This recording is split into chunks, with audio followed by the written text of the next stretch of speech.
Hello दोस्तों, मैं सूर्यवंशी भारद्वाज जयसवाल में आपका स्वागत करता हूं। आज हम लोग वर्ब के तीसरे पार्ट को पढ़ने जा रहे हैं। वर्ब में हम लोगों ने पढ़ लिया था कि ट्रांजिटिव वर्ब में हम लोगों ने finite verb, non finite verb के बारे में पढ़ लिया था। वर्ब को दो भागों में बांटा गया था, एक मेन वर्ब और दूसरा एक्सिलरी वर्ब। मेन वर्ब को दो भागों में बांटा गया, फाइनाइट वर्ब और नॉन फाइनाइट वर्ब। हम लोगों ने कल पढ़ा फाइनाइट वर्ब क्या होती है, नॉन फाइनाइट वर्ब क्या होती है।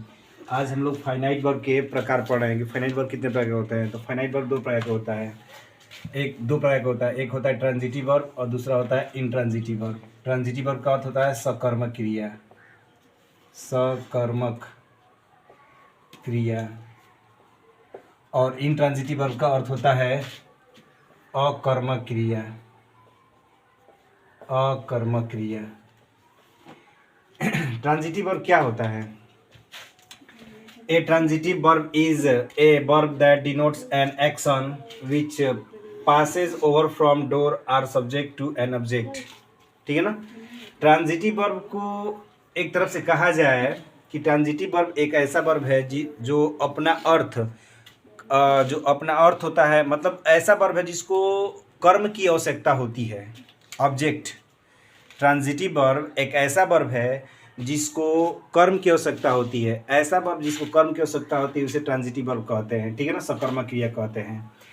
ठीक है, तो कह रहा है रानी सैंग ए सॉन्ग। रानी एक गीत गाई या एक गाना गाई। तो इस सैंग मतलब सैंग क्रिया है और इसके बाद ऑब्जेक्ट है, इसलिए सैंग क्या हो गया, ट्रांजिटिव वर्ब हो गया। ही रोट ए लेटर, उसने एक पत्र लिखा। तो रोट के बाद ऑब्जेक्ट है, ऑब्जेक्ट है, ऑब्जेक्ट है। तो अब रोट क्या हो गया, ट्रांजिटिव वर्ब हो गया। ही चीकू लाइक्स ए स्वीट्स। चीकू जो होता है मिठाई पसंद करता है। ठीक है ना। तो इसके बाद ऑब्जेक्ट है, तो ये क्या हो गया, ये ट्रांजिटिव वर्ब हो गया। ट्रांजिटिव वर्ब को हम लोग शॉर्ट में टी भी लिख सकते हैं। ठीक है ना। तो इस तरह से ट्रांजिटिव वर्ब के बारे में आपने समझा कि ट्रांजिटिव वर्ब क्या होती है। ट्रांजिटिव वर्ब एक ऐसी वर्ब होती है जिसको कर्म की आवश्यकता होती है। यानी हम कह सकते हैं कि वह वर्ब जिसको कर्म की आवश्यकता होती है उसे हम लोग क्या कहते हैं, ट्रांजिटिव वर्ब कहते हैं। ठीक है ना। सकर्मक, सकर्मक मतलब कर्म के साथ जो क्रिया आती है ट्रांजिटिव वर्ब वो कर्म के साथ आती है। किसके साथ आती है, कर्म के साथ। तो ऐसी क्रियाओं को हम लोग क्या कहते हैं, ट्रांजिटिव वर्ब कहते हैं।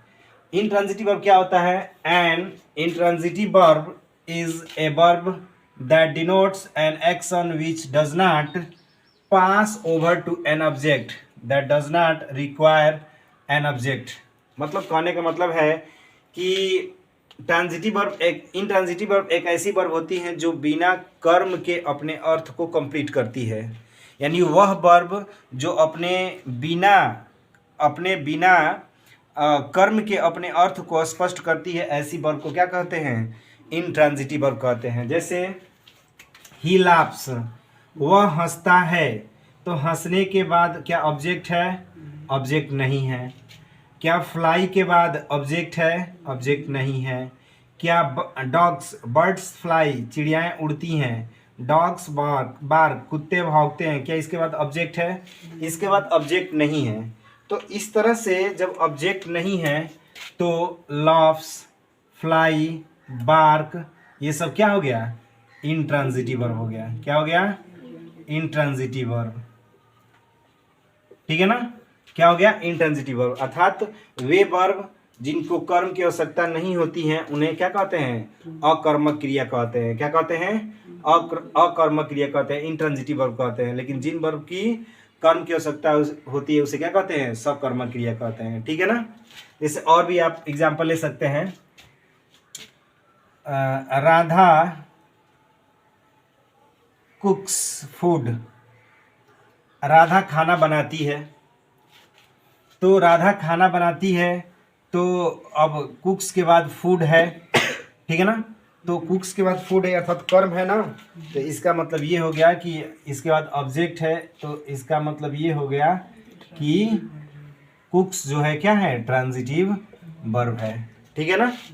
इस तरह से और भी एक एग्जांपल ले सकते हैं इंट्रांजिटिव वर्ब के लिए। यू प्ले तुम खेलते हो। अब प्ले के बाद कोई ऑब्जेक्ट है नहीं, प्ले के बाद कोई ऑब्जेक्ट नहीं है, तो जब ऑब्जेक्ट नहीं है तो प्ले क्या हो गया, इंट्रांजिटिव वर्ब हो गया। क्या हो गया, इंट्रांजिटिव वर्ब हो गया। आए बात समझे ना। इस तरह से आप लोगों ने ट्रांजिटिव वर्ब और इंट्रांजिटिव वर्ब के बारे में आप लोगों ने समझा कि ट्रांजिटिव वर्ब क्या होती है, इंट्रांजिटिव वर्ब क्या होती है। इसके बाद हम लोग नॉन फाइनाइट के बारे में पढ़ेंगे कि नॉन फाइनाइट क्या होती है, ठीक है ना। सॉरी, नॉन फाइनाइट के बारे में तो पढ़ लिए थे, लेकिन अब हम लोग पढ़ेंगे kinds of non finite, non finite कितने प्रकार की होती हैं, ठीक है ना। तो बस आज के लिए इतना ही। अगले वीडियो में पढ़ेंगे कि नॉन फाइनाइट क्या होती है और उसके कितने प्रकार होते हैं। धन्यवाद।